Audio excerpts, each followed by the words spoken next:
Hello guys, welcome to our channel. இன்னைக்கு வீடியோல நம்ம if condition பத்தி பார்க்க போறோம். ஓகேங்களா? ஃபர்ஸ்ட் if அப்படினா தமிழ்ல மீனிங் என்னன்னு தெரிஞ்சுக்கோங்க. ifனா என்ன சொல்லுவாங்கன்னா இருந்தால் அப்படிங்கிற மீனிங்ல நமக்கு வரும். நம்ம பேசிக்கா எக்ஸாம்க்கு படிக்கும்போது சொல்லுவாங்க இல்லைங்களா, நீ நல்லா படிச்சனா பாஸ் ஆகன்னு சொல்லுவாங்க. அது சென்டென்ஸா எப்படி மேக் பண்றது? நீ நன்றாக படித்திருந்தால் பாஸ் ஆவாய். ஓகேங்களா? அப்ப இருந்தால் வருது பாத்தீங்களா, அதுக்குதான் if வந்து யூஸ் பண்ணுவாங்க. அது இங்கிலீஷ்ல எப்படி சொல்லுவாங்கன்னா if you study well you will pass அப்படின்னு சொல்லுவாங்க. அதுக்கு என்ன மீனிங்? நீ நல்லா படிச்சிருந்தால் பாஸ் ஆயிருக்கலாம். ஓகேங்களா? அந்த மாதிரி மீனிங்ல தான் நம்ம if வந்து யூஸ் பண்ணுவோம். இத பேசிக்கா வந்து ட்ரூ இல்லைன்னா ஃபால்ஸ் அந்த மாதிரி கண்டிஷனுக்கு யூஸ் பண்ணுவாங்க. இப்ப நம்ம ஒரு ரூல் கொடுக்கறோம் அப்படின்னா அந்த ரூல் ட்ரூவா இருந்ததுன்னா என்ன ஆன்சர் வரணும், அந்த ரூல் ஃபால்ஸா இருந்ததுன்னா என்ன ஆன்சர் வரணும், அந்த மாதிரி நம்ம யூஸ் பண்ணிக்கலாம். ஓகேங்களா? இப்ப நான் அந்த மாதிரி ரூல் தான் கொடுக்க போறேன். ஃபர்ஸ்ட் பேசிக்கான ரூல் வந்து பாஸா இல்ல ஃபெயிலான்னு நம்ம பார்க்கலாம். பாஸா ஃபெயிலான்னு தான் நம்ம ஃபர்ஸ்ட் பார்க்க போறோம். ஃபர்ஸ்ட் வந்து நான் தமிழ் மார்க் போட்டிருக்கேன் பாத்தீங்களா, இந்த மார்க்குக்கு மட்டும் எப்படி பாஸ் ஃபெயில் பாக்குறது நான் போட்டு காமிக்கிறேன். அடுத்ததா டோட்டல் மார்க்குக்கு எப்படி பாக்குறது அப்படின்னு நான் சொல்றேன். ஓகேங்களா? அதோட கண்டிஷன் பாருங்க. நான் என்ன கொடுத்திருக்கேன் அப்படின்னா 35 or greater than இருந்தது அப்படின்னா நான் பாஸ் கொடுத்திருக்கேன். அப்ப 35க்கு கீழே இருந்தது அப்படின்னா ஃபெயில். ஓகேங்களா? அதுக்கான ரூல் எப்படி போடுறதுன்னு பாருங்க. நம்ம என்ன ஃபார்முலா போட்டாலும் முன்னாடி ஈக்குவல் டு போட்டுருவோமா? சோ ஈக்குவல் டு என்ன கண்டிஷன் யூஸ் பண்ண போறோம்? If condition. பாருங்க, நமக்கு இந்த இடத்துல இஃப்னு ஷோ ஆகுது. அந்த இடத்துல அதை கிளிக் பண்ணிட்டு நீங்க என்டர் கொடுக்க கூடாது. அப்ப என்ன கொடுக்கணும்னு கேட்டீங்கன்னா டேப் வந்து கொடுக்கணும். ஓகேங்களா? பாருங்க, இஃப் செலக்ட் ஆயிருக்கு. இப்ப டேப் கொடுத்துட்டீங்கன்னா இஃப் வந்து இங்க அப்ளை ஆயிரும். இப்ப லாஜிக்கல் டெஸ்ட். எந்த வேல்யூக்கு நம்ம கண்டிஷன் யூஸ் பண்ண போறோமோ அதுதான் லாஜிக்கல் டெஸ்ட். நம்ம எந்த வேல்யூக்கு யூஸ் பண்ண போறோம்? 56க்கு யூஸ் பண்ண போறோம். ஓகேங்களா? அதுவும் என்ன ரூல் யூஸ் பண்ண போறோம்? இந்த பாக்ஸ்ல இருக்கிற மார்க் 35 இருக்கணும், இல்லனா 35 விட அதிகமா இருக்கணும். ஓகேங்களா? அப்ப இங்க என்ன கொடுக்கணும்? Greater than. ஓகேங்களா? இன்னொன்னு என்னது? ஈக்குவல் டு எந்த மார்க்குக்கு? 35க்கு. பாருங்க, நான் என்ன ரூல் கொடுத்திருக்கேன்? இந்த செல்குள்ள இருக்கிற நம்பர் 35க்கு ஈக்குவலா இருக்கணும். ஓகேங்களா? அதுக்கான மீனிங் தான் ஈக்குவல் டு. அப்படி இல்லைன்னா 35 விட கிரேட்டரா இருக்கணும். ஓகேங்களா? அந்த ரூல தான் நான் இங்க கொடுத்திருக்கேன். அடுத்தது என்ன இருக்கு பாருங்க, கமா இருக்குங்களா? லாஜிக்கல் டெஸ்டுக்கு அப்புறமா நமக்கு கமா இருக்கு, கமா போட்டுக்கோங்க. Then value if true. Value if ட்ரூனா என்னன்னா, இதுதான் நம்மளோட கண்டிஷன். நம்ம கொடுத்தாச்சு. இந்த கண்டிஷன் ட்ரூவா இருந்ததுன்னா என்ன மெசேஜ் வரணும், இல்ல ஃபால்ஸா இருந்ததுன்னா என்ன மெசேஜ் வரணும் அப்படிங்கறத நம்ம கொடுக்கணும். இப்ப ஃபர்ஸ்ட் ட்ரூவா இருந்ததுன்னா என்ன மெசேஜ் வரணும் நமக்கு? இந்த செல்லுல இருக்கிற வேல்யூ 35 இல்ல அதுக்கு மேல இருந்ததுன்னா நமக்கு பாஸ்ங்கிற மெசேஜ் வரணும் இல்லைங்களா? அப்ப இந்த இடத்துல நம்ம பாஸ்னு டைப் பண்ணணும். இப்படி சும்மா பாஸ்னு டைப் பண்ணலாமான்னு கேட்டீங்கன்னா டைப் பண்ண கூடாது. நமக்கு ஒரு மெசேஜா அது வரணும் அப்படின்னா நம்ம என்ன பண்ணணும்னா டபுள் கொட்டேஷன் ஃபுல்ல டைப் பண்ணணும். சோ டபுள் கொட்டேஷன் வந்து போட்டுக்கோங்க. முன்னாடியும் போடணும், பின்னாடியும் போடணும். ஓகேங்களா? இப்போ நம்ம கண்டிஷன் வந்து ஃபர்ஸ்ட் கண்டிஷன் கொடுத்தாச்சு. என்னது? நம்ம போட்டிருக்கிற வேல்யூ ட்ரூவா இருந்தது அப்படின்னா பாஸ்னு நமக்கு அந்த இடத்துல ஆன்சர் வந்திருக்கு. அதுவே ட்ரூவா இல்ல 35க்கு கீழே இருந்ததுன்னா என்ன ஆன்சர் வரணும்? அதுதான் வந்து வேல்யூ இஃப் ஃபால்ஸ். அதுக்கும் இடையில பாருங்க கமா இருக்கு. சோ கமா போட்டுக்கோங்க.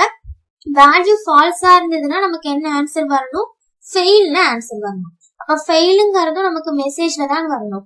பேசிக்கா நீங்க ஒரு ஃபார்முலாக்குள்ள என்ன லெட்டர் டைப் பண்ணாலும் சரி அத டபுள் கொட்டேஷன்ல தான் நீங்க கொடுக்கணும். ஓகேங்களா? அப்ப ஃபெயிலுங்கிறது ஒரு லெட்டர் தானே, அப்ப ஃபெயிலுங்கிறத நீங்க டபுள் கொட்டேஷன்ல கொடுத்துக்கணும். ஓகேங்களா? இப்ப ஃபார்முலாவை பாருங்க.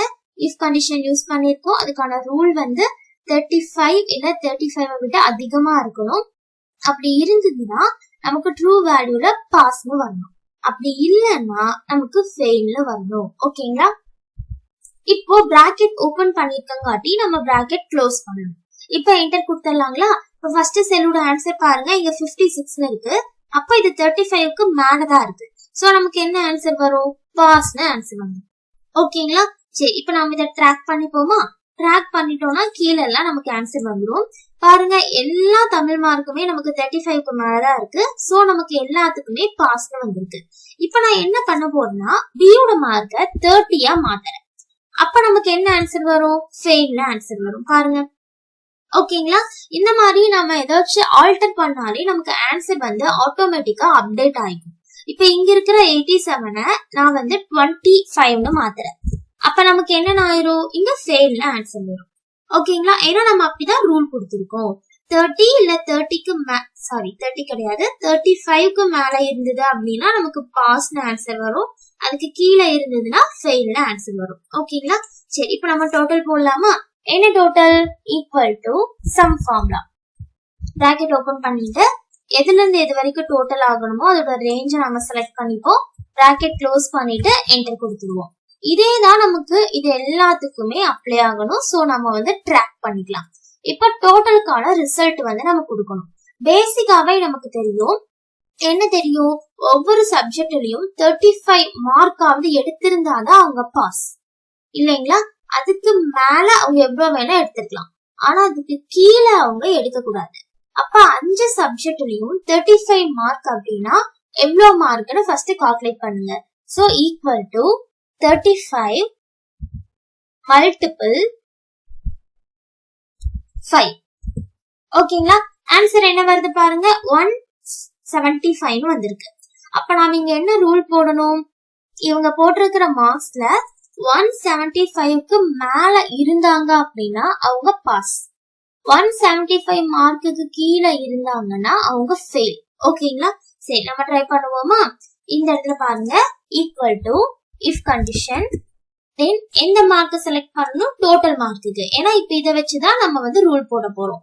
175 மார்க்காவும் இருக்கலாம், இல்லைன்னா அதுக்கு அதிகமாகவும் இருக்கலாம். அப்போ greater than or equal to 175, comma நமக்கு என்னன்னு டைப் ஆகணும்? டபுள் கொட்டேஷன்ல பாஸ்னு டைப் ஆகணும். ஓகேங்களா?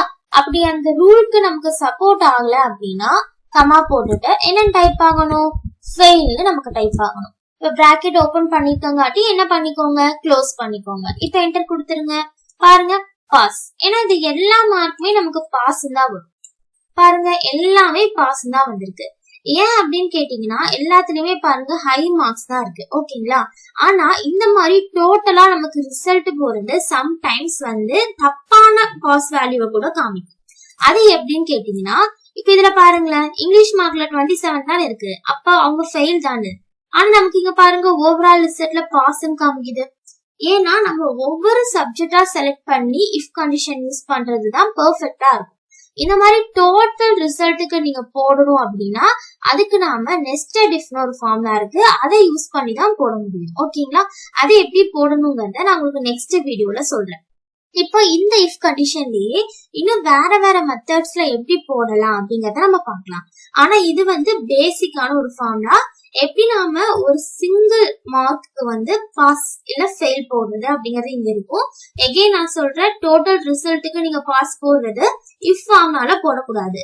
அது தப்பா வரும் அப்படின்னு உங்களுக்கு காமிக்கிறதுக்காக தான் நான் இப்போ உங்களுக்கு போட்டு காமிச்சேன். ஃபார் எக்ஸாம்பிள் இங்கேயே பாருங்க 27 வந்து ஃபெயில் மார்க், ஆனா நமக்கு இங்க பாஸ்னு காமிக்குது. ஓகேங்களா? அப்ப நாம இதுல யூஸ் பண்ணக்கூடாது, நெஸ்டட் இஃப் ஃபார்முலால தான் யூஸ் பண்ணணும். சரிங்களா? சரி, கீழே பாருங்க, இந்த இடத்துல நான் ஒரு ஆஃபீஸ் டேபிள் வந்து கிரியேட் பண்ணிருக்கேன். இதுல நான் என்ன போட்டிருக்கேன் பாத்தீங்கன்னா, நேம் போட்டிருக்கேன், அவங்களோட சேலரி, இயர்லி சேலரி போட்டிருக்கேன், இயர்லி ஒன்ஸ் போனஸ் வந்து அவங்களுக்கு எவ்வளவு கொடுக்கணும்னு போட்டிருக்கேன். அப்ப போனஸ் பிளஸ் சேலரி சேர்த்து அவங்களுக்கு அந்த இயர் சேலரி எவ்வளவு வருங்கிறத இங்க போட்டிருக்கேன். இதுக்கு நான் கண்டிஷனும் வந்து இங்க கொடுத்திருக்கேன். என்ன கண்டிஷன் பாத்தீங்கன்னா, அவங்களோட சேலரி இருக்கு பாத்தீங்களா, அந்த சேலரி இதுல இருந்து இந்த லிமிட்குள்ள இருந்ததுன்னா அவங்களுக்கு இவ்வளவு பெர்சன்டேஜ் போனஸ் அப்படிங்கறத வந்து நான் இங்க கொடுத்திருக்கேன். ஓகேங்களா? சரி, ட்ரை பண்ணுவோமா? இதையும் நாம இஃப் கண்டிஷன்லயே யூஸ் பண்ணிக்கலாம். ஈக்குவல் டு இஃப் கண்டிஷன் போடுங்க, பிராக்கெட் வந்து ஓபன் பண்ணிக்கோங்க. ஃபர்ஸ்ட் பாயிண்ட் வந்து என்னன்னு பாருங்க, சேலரியோட லிமிட் 4 லேக்ல இருந்து 3 லேக் வரைக்கும் இல்லைங்களா? அப்போ சேலரியோட லிமிட்டை தான் நம்ம லாஜிக்கல் டெஸ்டா எடுத்துக்கணும். சோ சேலரியை கிளிக் பண்ணிக்கோங்க. என்ன கொடுக்கணும்? First greater than or equal to, எதை விட அதிகமா இருக்கணும்னு நாம இங்க சொல்ல போறோம்? 3 லேக்கை விட அதிகமா இருக்கணும்னு சொல்ல போறோம். ஓகேங்களா? அதிகமா இருந்தது அப்படின்னா நமக்கு அந்த இடத்துல எதுவும் பிரிண்ட் ஆக வேண்டாம். என்ன வந்திருக்கணும், அந்த salary கூட into 55% மல்டிபிள் ஆகி அவங்களுக்கு ஆன்சர் வந்திருக்கணும் இல்லைங்களா? அப்ப இங்க என்ன கொடுக்கணும், salary அந்த பாக்ஸை கிளிக் பண்ணுங்க. அந்த பாக்ஸை கிளிக் பண்ண முடியல, இந்த மாதிரி ஓவர் ஸ்பேஸா இருக்கு அப்படின்னா நீங்க இங்க டைப் கூட பண்ணிக்கலாம். சோ நான் இந்த இடத்துல B11 டைப் பண்ணிக்கிறேன். ஓகேங்களா? B11 கூட நமக்கு மல்டிபிள் என்ன ஆகணும், 15%. ஓகேங்களா? இது ஒரு ஃபர்ஸ்ட் ஃபார்முலா. என்ன ஆகணும்னு நம்ம சொல்லிட்டோம். நம்ம B11 செல்ல கிளிக் பண்ணிருக்கோம். அங்க இருக்கிற value greater than or equal to 3 lakhக்கு மேல இருந்தது அப்படின்னா நமக்கு என்ன ஆகணும், அந்த salary கூட 15% நமக்கு மல்டிபிள் ஆகணும். ஓகேங்களா? அப்ப 2 lakh 3 lakh அந்த மாதிரி இருந்ததுன்னா என்ன ஆகணும் நம்ம கொடுப்போமா? அப்ப எகைன் நம்ம என்ன யூஸ் பண்ணணும்னா if யூஸ் பண்ணிக்கலாம். எவ்வளவு டைம் வேணாலும் நம்ம ஃபார்முலாக்குள்ள if யூஸ் பண்ணிக்க முடியும். சோ நான் எகைன் இந்த இடத்துல if யூஸ் பண்றேன். இப்ப என்ன கொடுக்க போறோம், அதே B11 தான். ஓகேங்களா? அதே B11 இது எப்படி greater than or equal to, எதுக்கு greater than or equal to இருக்கணும், 2 lakhக்கு. ஓகேங்களா? 2 lakhவோ இல்ல 2 lakh விட அதிகமாவோ இருந்தது அப்படின்னா நமக்கு என்ன ஆன்சர் வரணும், அந்த இடத்துல டபுள் கொட்டேஷன்ல ஏன் நான் கொடுக்கலன்னா அந்த இடத்துல நமக்கு பிரிண்ட் ஆகக்கூடாது. நமக்கு பிரிண்ட் ஆகணும், அந்த இடத்துல அந்த வேல்யூ வரணும் அப்படின்னா தான் நம்ம டபுள் கொட்டேஷன்ல கொடுக்கணும். இல்ல நமக்கு இந்த மாதிரி மல்டிபிள் ஆகி வரணும்னா டபுள் கொட்டேஷன்ல கொடுக்க வேண்டாம். ஓகேங்களா? அப்ப 2 lakh விட நமக்கு அதிகமா இருந்ததுன்னா நமக்கு என்ன ஆன்சர் வரணும், நம்ம salary கூட 10% மல்டிபிள் ஆகி வரணும். அப்ப அந்த salary பாக்ஸை கிளிக் பண்ணுங்க, மல்டிபிள் 10%. ஓகேங்களா? அடுத்து எகைன் கமா போட்டுட்டு இன்னொரு if நான் யூஸ் பண்றேன். ஏன்னா இங்க நான் 2 லெவல் இன்னும் இருக்கு. சோ if யூஸ் பண்ணுங்க, அந்த salary செலக்ட் பண்ணுங்க, தென் greater than or equal to என்ன வேல்யூக்கு 1 lakhக்கு இருந்தது அப்படின்னா நமக்கு என்ன ஆன்சர் வந்திருக்கணும், into 5%. எது கூட, salary மல்டிபிள் 5%. ஓகேங்களா? சரி, எகைன் கமா போட்டுட்டு இன்னொரு if நான் ஓபன் பண்றேன். இது எதுக்குன்னு கேட்டீங்கன்னா below 1000க்கு. அப்ப நம்ம below 1000க்கு இன்னொரு கமா போட்டு கொடுப்போமான்னு கேட்டீங்கன்னா கிடையாது. ஏன் அப்படின்னா நமக்கு இங்கேயே பாருங்க, இது எதுவுமே இல்ல அப்படின்னா நமக்கு என்ன ஆன்சர் வந்துடணும், வேல்யூ if false.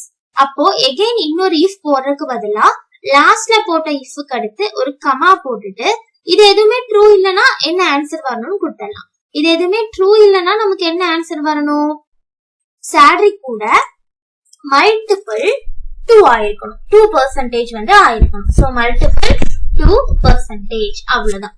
ஓகேங்களா? இப்போ ஹோல் ஃபார்முலாஸ் ஒரு டைம் ரீகால் பண்றேன். இங்க ஃபார்முலா பார்ல பாருங்க, if நம்ம யூஸ் பண்ணிருக்கோம். நம்ம salary 3 lakh இல்ல அதுக்கு அதிகமா இருந்ததுன்னா salary கூட 50% நம்ம எக்ஸ்ட்ரா போனஸ் கொடுக்கிறோம். அதுவே 2 lakh விட அதிகமா இருந்ததுன்னா salary கூட 10% கொடுக்கிறோம். 1 lakh விட அதிகமா இருந்ததுன்னா salary கூட 5% கொடுக்கிறோம். அப்படி இது எதுவுமே இல்ல, 1 lakh விட கம்மியா இருக்கு அப்படின்னா நாம salary கூட 2% போனஸ் கொடுக்கணும். ஓகேங்களா? இதுல பிராக்கெட்டை க்ளோஸ் பண்றது ரொம்ப ரொம்ப இம்பார்ட்டன்ட். ஏன்னா பாருங்க, டோட்டலாவே நம்ம ஒரு 4 பிராக்கெட் ஓபன் பண்ணிருக்கோம். அப்ப 4 பிராக்கெட்ஸையும் நம்ம க்ளோஸ் பண்ணியே ஆகணும். அது கன்ஃபியூஸ் ஆகுமான்னு கேட்டா கிடையாது, அந்த கலர்லயே நமக்கு பிராக்கெட் க்ளோஸ் ஆகும். பாருங்க, இப்ப பாருங்க, ப்ளூ எங்க இருக்கு, இங்க ஒரு வயலட் இருக்கு, இங்க ஒரு வயலட் இருக்கு, க்ளோஸ் ஆயிடுச்சுங்களா? அடுத்து நமக்கு ஆரஞ்சுல க்ளோஸ் ஆகும்.